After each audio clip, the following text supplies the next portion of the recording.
The one show I didn't want to finish, I finally did. Nagi no Asukara. Let's go.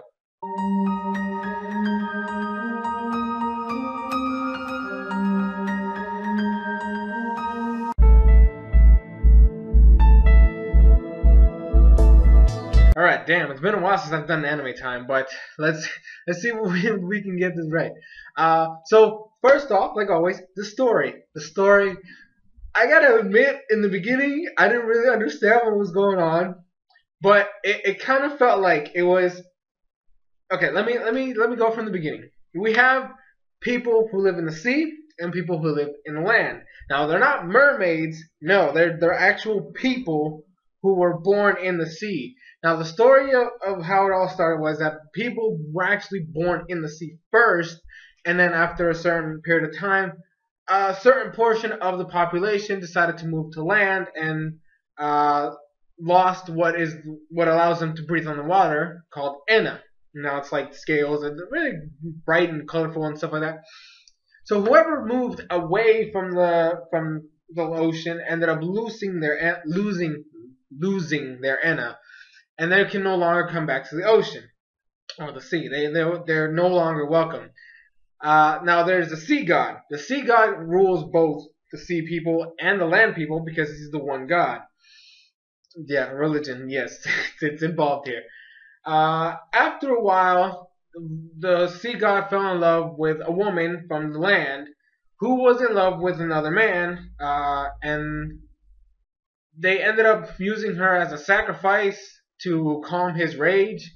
And so she was sent to the ocean, to the sea as a sacrifice. Ojoshi, that was her name. And the sea and the world was calm. The sea god was happy with his wife, but she was upset because she could not forget the man that she loved in the that was on land. Because of this, he ended up taking something away from Ojoshi and sending her back to the land. But the one that she loved was already dead because he killed himself because he couldn't live with the fact that he couldn't be with the woman he loved, and so he kind of drowned. Yeah, so it's a very dark story going on. Now, this conflict between the people of the sea and the people of the land is evident in the present time. They really don't socialize very much.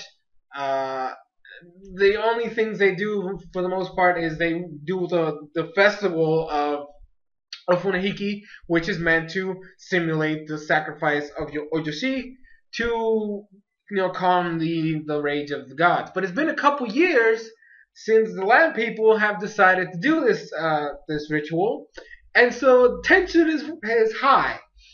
Now we have our first four characters that we meet. We have Hikari, Tanaka, Kaname, and Chisaki. All four students of the sea school. The sea school is closed now, so they have to go to land to go to school. They still wanna. Hikari is very rebellious, so he wants to go to the school in his sea school outfit because he's a person from the sea. Malika ends up meeting our fifth character, Sumagu. Now, Sumagu and her have a very beautiful meeting, and that's where everything starts going crazy because now it formed literally the worst. It's not even. We know love triangles. This was a fucking love octagon in this show. Okay, it was the most ridiculous. Wait, was it octagon? Hold on. No, it was. Yeah, it was an octagon. It ended up being an octagon. It was the stupidest thing in the world. But we're gonna get into that later on in the story part. So the first half of the story is literally the conflicts of the people of the sea and the conflicts of the people of the land, and the romance that's around, which creates drama. Later on, the series actually has a time skip, even though it's only 24 episodes long. There is a time skip around episode, I want to say 16, 17, 18, somewhere around there. I don't remember right now exactly. Where snow is falling at a rapidly an increased, damn it, at an alarmingly high rate. Like people, the whole land is getting covered. The sea is actually starting to freeze up. And the people of the sea actually have to go into hibernation because the end of the world is supposed to be upon them. completely destroying the land, right? So the people of the sea have to go to hibernation in order for them not to perish, because they are the true followers of the sea god. Now, because nobody wants anything bad to happen on land, and including our five characters, they end up going into this whole thing where they have to do the Ofunahiki because that'll probably delay something. Shit goes wrong, and Monica ends up falling in the ocean and gets trapped by the sea god, and then the whole world just freezes, or at least the whole sea is frozen over. Everybody, all the adults of the sea are already hibernating, and then what ends up happening is that Kaname and Hikari end up falling into the water as well, and they freeze. The time skip happens, it's 5 years. Chisaki ended up being saved, so she was on land those 5 years, so she aged, and as well as our two other characters, as well as Sumugu and the two other characters that we met near the end of the first part, which is Muna and Sayu.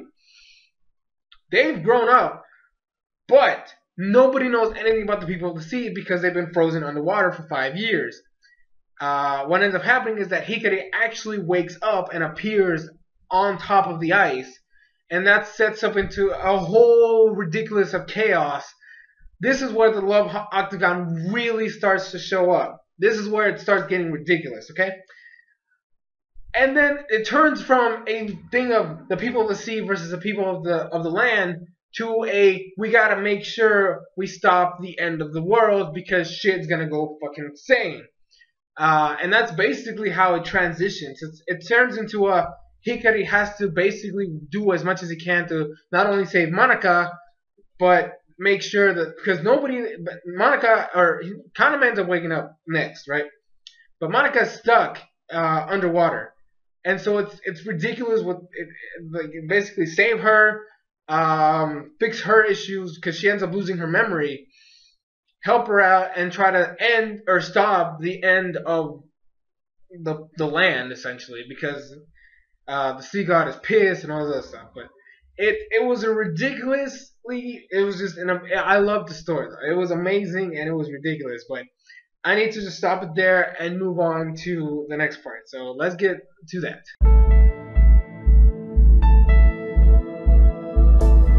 Now the animation and music, oh my lord, this is probably one of the, if not the most beautiful show I have ever seen in my life. Okay, it is phenomenal. Okay, this art style is beautiful. Okay, I'm not gonna do. You cannot. I'm being serious. If you actually decide to go watch an episode of the show, I'm gonna tell you that right now. This is one of the most beautiful shows I have ever seen in my life, and it is. There's a not. I honestly can't think of a show right now that can compete in terms of beauty. It is vibrant. All the colors they just pop at you. When you're underwater, even though you can tell it's underwater, it still feels like it's very clear and everything has life. The people, in the land, everything looks fantastic. They kind of show a distinction between the people of the land and the sea, is that the people of the sea have blue eyes and the people of the land don't. Like, there's very few characters that have blue eyes on land. But all the characters looked amazing. The music, oh my goodness, it's beautiful. I'm actually gonna leave a link to the soundtrack for one of the most beautiful. Like, it honestly was my favorite soundtrack. I love both openings, by the way, but that soundtrack, I want you guys to listen to it because it's amazing. It's phenomenal. Okay, it's oh my gosh, I don't even know. It's amazing, okay? But I'm going to leave that in the description to wherever I actually find it, because it definitely has to be heard, okay? This show has a fantastic music and just fantastic visuals.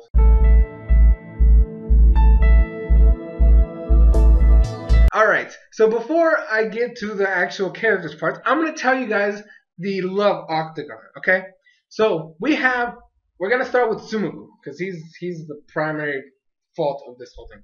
But we have Sumugu, then we have Monica. Monica, in the beginning, this is what the love octagon is. Monica loves Sumugu.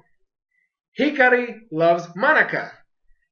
Chisaki loves Hikari. Kaname loves Chisaki. Muna loves Hikari. Sayu loves Kaname, and this random boy that we meet loves Muna. And then the stupid thing is that it makes it even worse because after the time skip, Sumugu loves Chisaki, and now there's just this weird mishmash of love going on. Okay, it is the most ridiculous thing I've ever seen, but it makes for awesome drama moments. I'm just gonna leave it at that.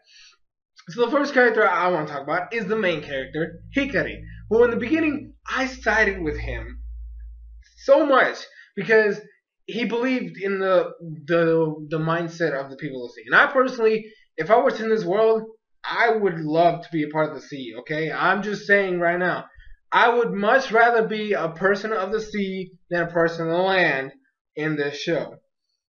So I was siding with him because it felt like because the people of the land basically had negative views of the people of the sea and vice versa, people of the land basically saw them as fish and nobodies because they all smelled like the ocean and that's a horrible smell. Fish smell bad and all that stuff. People were assholes in the school. Okay, I'm just gonna lay that out flat right now. So I always sided with Hikari when it came to this type of stuff where he was defending the people of the sea and the sea itself because that's his home. That's what he cares about, and everybody in the land sucks ass, right? But later on, when he starts, changing in a way to appeal to the people, and like when the whole Ofunahiki thing stuff's happening and the threat of the end, he starts changing in the sense of he wants to make sure that everything goes well, mainly because of Monica. Remember, he loves Monica.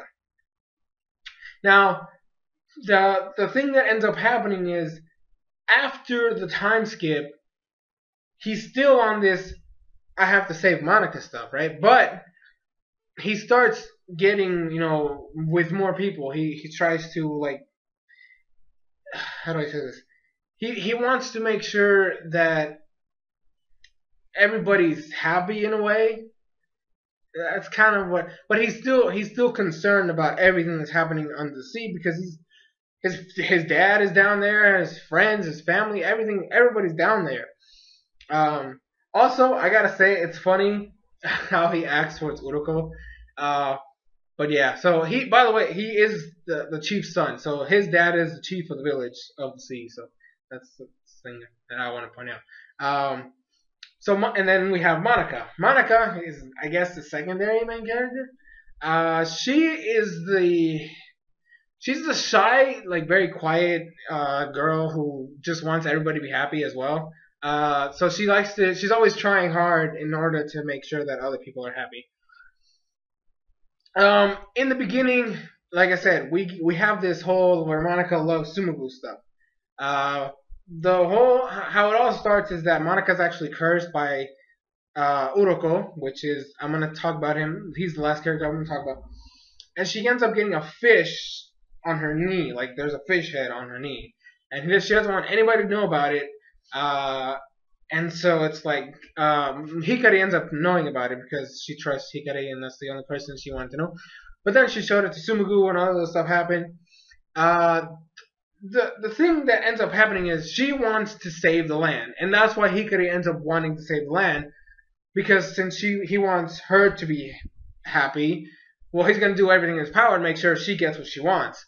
But then the time skip happens. Now she became the sacrifice. She became Ojoshi-sama, and so she was trapped under the sea. Now because of her feelings towards a person, because we let her find out it wasn't. But I'm not gonna. That's final episode stuff. The sea god ended up taking away her actually started breaking away from her body.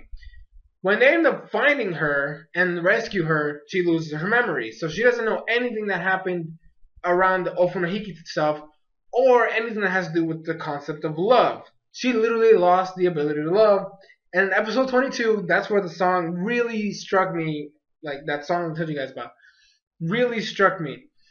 Because it ended up being a dramatic build-up. They were literally trying to find Uroko to get him to help them save Monica and fix everything and make sure everything stops.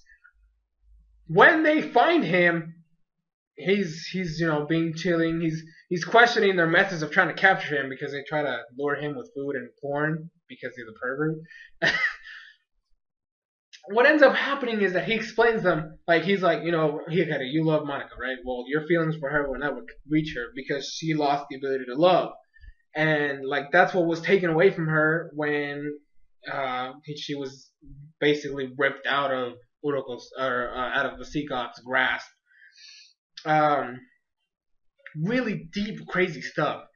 And then later on, basically the whole purpose of the second part of the series is literally trying to get her memories back, trying to get her ability to love back, and all that other stuff. Then we have Chisaki, who is by far was my favorite, and the one that I wanted Hikari to end up with. Now I kind of spoiled that she doesn't. But anyways, what ends up happening with her is that she, at the beginning, she's the one that doesn't like change. She hates change. She's basically acts like Monica's mom, and that's what made me really like the whole Chisaki Hikari stuff, is that they both acted like her parents. Even though we know that Hikari loves Monica, they both acted like the parents to her. So they both took care of her. They were always watching out for her. Hikari sometimes was a little rude, we'll say that. And Chisaki was the one that, would ease Monica's feelings or make her calm down and tell her, remember, Hikari loves all of us, we're all friends here and all that other stuff. But then the time skip happens. And remember, she was the one that was not frozen. She didn't fall in the ocean, so she didn't hibernate. So she stayed awake those 5 years. And so she grew. Now, that made it even worse for her. She actually didn't want to see Hikari when he woke up because she changed. She was older. She looked different. Her mindset changed. She didn't like the fact that she was the one character who hated change. She didn't want anything to happen. So that's why she hated Sumugu in the beginning, because he's the reason Monica wanted to go to the land, and then Hikari was following Soot. And so it's his fault that everything happened. And that's why she was always bitter against the people of the land. She became Hikari when Hikari wanted to help people, because she didn't want to change. So when she changed, I'm saying change a lot, but that's what her character involves. She was anti-change because she wanted everything to be the way it was. She wanted to be with her friends, Hikari, Kaname, and Monica. That's all she needed. That's all she wanted. But because she grew up, she was not the same. She actually felt glad when Hikari told her she hadn't changed, because then it kind of felt like, she still could have a chance there. Which I gotta admit, I really just wanted that pairing to work. And then ended up finding out that that's not what happens. That's final episode stuff. I'm not gonna spoil it for you guys. And then, her working hard for Hikari's sake. That's what happens in the second part. Now, Kaname, I will tell you guys right now, I hate him. I thought I hate him. In the beginning, he was the one that was just there because all the drama was Chisaki, Monica, and Hikari. So he was like the fourth wheel. Because, there's 4 of them. I can't say the third wheel because there's already. Anyways, the point is, but I thought he was okay, right? He was always calm. He was the one that never showed any ridiculous emotions. He was always the calm, relaxed one, right? So he took life just chilled. But then it was episode 10, I think it was. It was like a span of 4 episodes, and I was like, I think it was 10 to 13 or something like that. Oh my lord, he became the bane of my existence. He made the drama worse because he is the one that started this whole Octagon bullshit. Now, we as viewers knew what was going on. We saw it happening. But the characters didn't until he brought it up. They all went to the undersea school, right? Just to chill out, hang out. And they're all having fun, seeing their old school, looking at stuff, looking at the marks it did of them, getting taller and stuff like that. And they were making fun of the teacher in the classroom and stuff like that. And then Kaname comes in, like he told Chisaki he loved her, right? So that was there. That caused tension there because Chisaki loves Hikari. That created a certain tension there. Now, he didn't do anything. He knew that Hikari liked Monika. And then he himself kind of knew that Monika liked Tsumugu. What he did was that while they were in the classroom, he flat out said, or to create tension, he asked Hikari if he loved Monika. Right? Nobody was talking about love or anything, and he just decided to bring it up. This, in turn, made Chisaki upset because she kind of knew it too, but she had the hope of them being together. Monika was like, "Whoa, what the fuck?" And then Hikari's like, "Whoa, what the like, dude, what the heck are you even talking about? Like, do you love Monika?" When he says yes, Monika books it because she's upset about this whole stupid bullshit that's going on.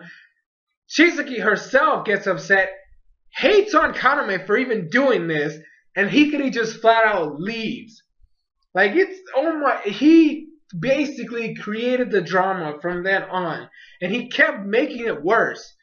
The thing that makes it bad for him in the time skip is that Sayu loves him, right? We know this. But he loves Chisaki. We know this from a fact. When he wakes up, right? When he wakes up, he starts feeling bad because Chisaki is living with Tsumugu, since after the whole disaster happened, she ended up moving in with Tsumugu and them. So right now he's like, shit, like, hello? And so he's still like pushing his love towards her, but remember, she doesn't want that. She wants Hikari. And then Sayu's after him, right? But he doesn't notice this. He's all about, I need to get Chisaki away from everybody else because she's mine type of bullshit.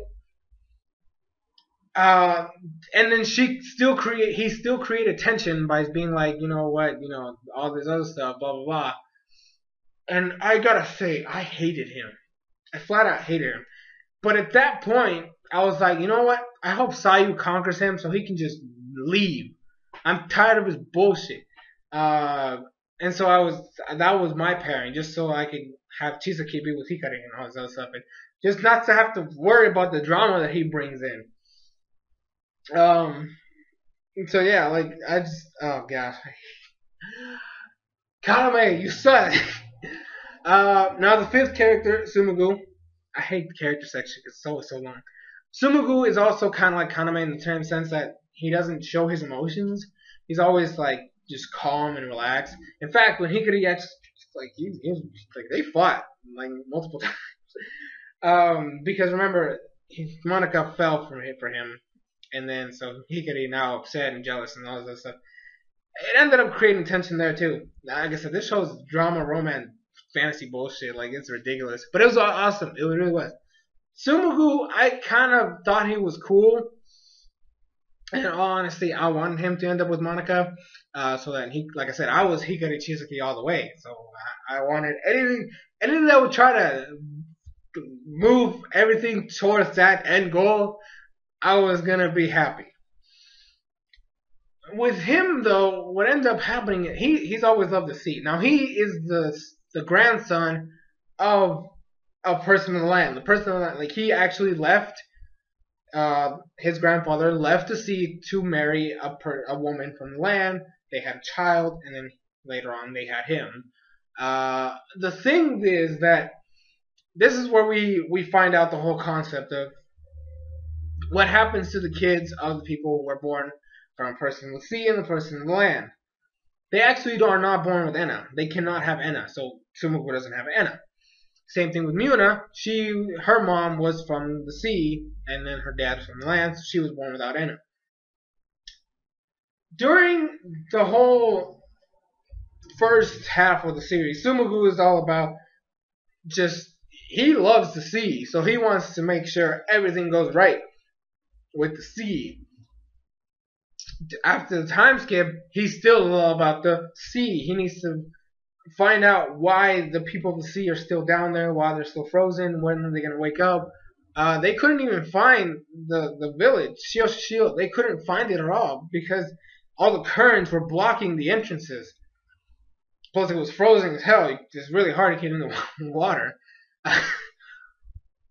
And then he, like I said, he falls for Chisaki during this time because they've been together for 5 years. Not like together, but they've been living together for 5 years, and he's just kind of falling for her or something. I don't even fucking understand that. His reasoning was complete bullshit. I'm just gonna say that right now because you grew up. Like what the fuck, man? But after this is when I started kind of disliking him. Like I'm not saying that I hate these characters overall. Like I just don't know. They made me mad. Okay, Kaname was the first one to make me upset about the whole bullshit. Sumugu ended up making me dislike him around this time because then remember him and Hikari never really like they got along, but they didn't get along completely, right? Hikari wants to save Monica, and he needs Sumugu's help to do that. Sumugu likes Chisaki now. When he confesses to Hikari that he loves Chisaki, when he confesses to Hikari that he loves Chisaki, she hears it and she gets upset, so she leaves. She goes underwater. He actually goes after her, and for some reason gets Enna from that. I don't fucking know. It's fucking weird. Muna did the same thing. She gets Enna as well, but I'm gonna talk to her about. He goes in to talk to her. Stuff happens. Blah blah blah blah. That's what happens. And then stuff with that. Miura, I liked her. She was cool. She was a little girl at the beginning. She had a crush on Hikari, wanted to help him out, all this other stuff.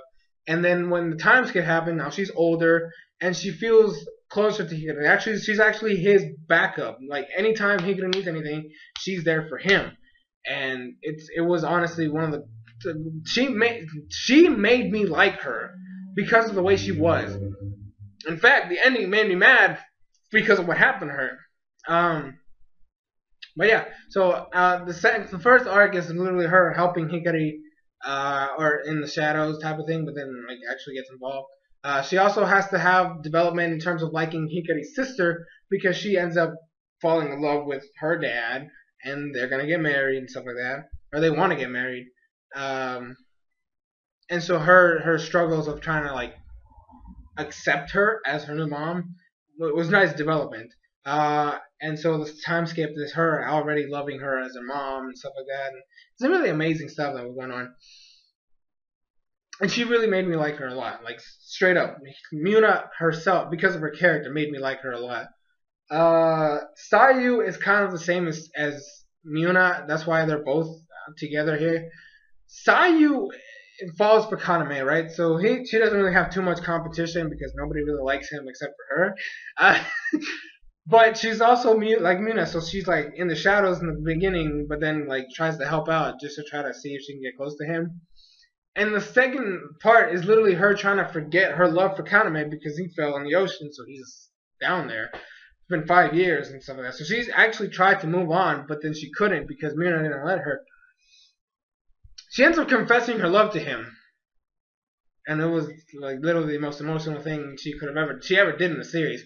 To me, she was mad, but that moment right there made me okay with her. And then finally, I want to talk just briefly on Uruko. Uruko is this guy right here. I'm going to put him right there. Uruko, he's the scale of the sea god. Now, what I mean by that is the sea god no longer really exists. There's no physical embodiment of the sea god. He's more of a flame. He's literally a fire that's burning under the sea. Uruko is his scale. He actually ends up explaining he was a shoulder blade scale that just fell off and became him. And so his whole purpose is he's the messenger of God. He's the one that's supposed to look over the village, make sure everything's good and dandy and stuff like that. But he himself creates tension. Like, because he knows practically everything, that because the sea god, he's part of the sea god talks to him, so he knows things that normal other people wouldn't know.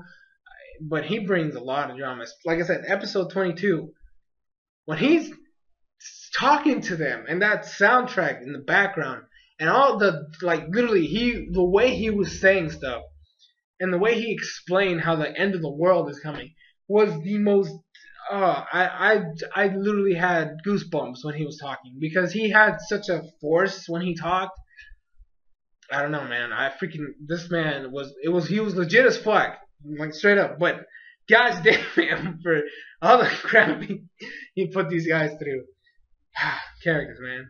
Longest segment. Look at that, 20 minutes. Shit.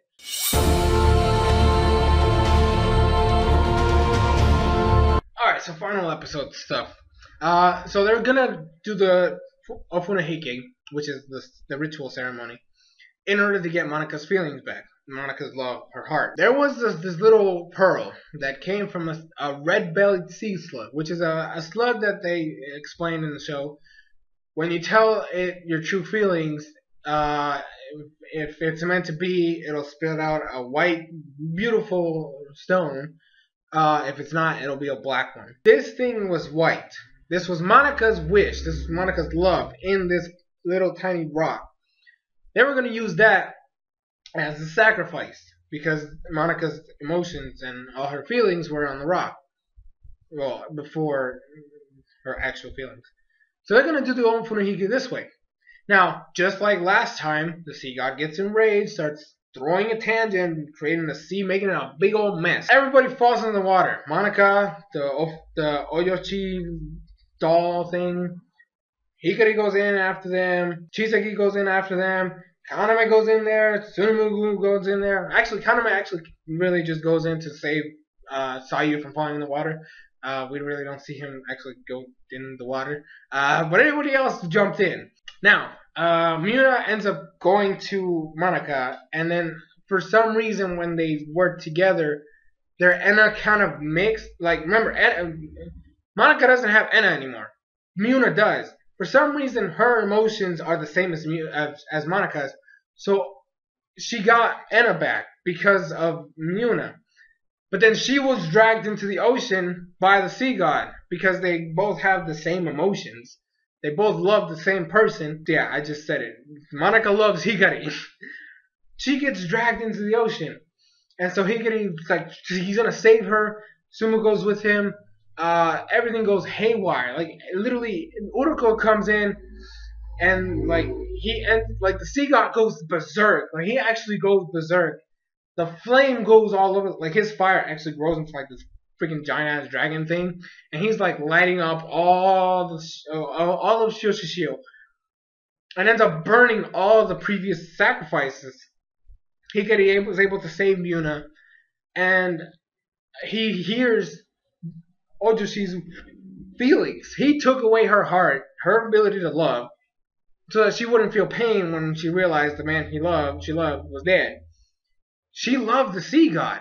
Her emotions, yeah, she didn't want to forget the man on land, but her emotions belonged to the sea god. Like, all the time was for him. So he took her love and sent her to the land when she loved him and wanted to remember everything that happened with her and then her kids with him. Like, it was, which made him emotional. And then everything calmed down. We kind of had our pairings at the end, which this show made me hate pairings even more than I did before. Gosh, I will never make pairings anymore because they never go the way I want them to. I mean, Kaname and Sayu is a thing. That is actually a thing. Like, it's. But Hikari ends up with Monika, and Sumuga ends up with Chisaki. And the reason why I said earlier I hated the fact that what happened to Muna. Muna doesn't end up with anybody. Like, that made me hate this whole thing. Like, it's like, I loved Muna at the end. Like, literally the second half of the series made me love her as a character. And she ends up alone. Like, what the fuck, man? You can't just do this. They did tease like there were going to be a kiss at the end, but then there was no kiss, and that made me kind of upset. But that's basically what happens in the last episode. Everything gets fixed, everything gets saved, everybody's okay now. People of the sea wake up for the most part, and everything's back to normal. And the relationship between the sea people and land people is now stronger than it has ever been. And the sea god is no longer fucking a little crybaby. But yeah, that's the final episode. Now I apologize for this video being so long, but this show really brought in a lot of stuff to me. Like, I have not been that emotional for a series in God knows how long. At least for a show like this. I mean, I'm emotional with Naruto all the fucking time, and even with Pokemon. So it's not like it's a thing that doesn't happen. But I mean, for a show that's so short and just like a side one, like I'm not watching it on a weekly basis. It's not a long-standing series where I can build it. It literally grabs you right from the get-go. It's a show that emotionally takes a hold of you and doesn't want to let go. And it is literally, like I said, it's one of the most beautiful shows in terms of animation that I've ever seen in my life. And it is an experience. It truly is. And so, as a rating for this, I say you have to finish the show. If you actually decide to watch it, you cannot stop it. You have to go all the way through because it is an emotional roller coaster. And anybody that wants to watch the show needs to experience it all the way. Like I said, it's an emotional. I love the show purely on an emotional and being. It's 24 episodes long, and I haven't, and I'm this emotionally invested in that's a that's one of two things. Either I am a stupid person who gets emotionally invested for no fucking reason, or it's a really damn good show that is able to do that. And I'm gonna go for the latter because this doesn't happen very often. So, but yeah, so that's gonna be it for this review. Thank you guys so much for watching. Hope you guys enjoyed. I hope you guys check out the series. I'm gonna leave a link in the description for Crunchyroll, which is where you can watch it. Because it's already a finished series, you can watch it for free. You don't have to sign up for the premium stuff. But I highly suggest you go watch it. It's phenomenal. Okay. But anyways, guys, that is gonna be it for this review. Thank you guys so much for watching. I'm SoresanCrockxen, and I'll see you guys in future videos.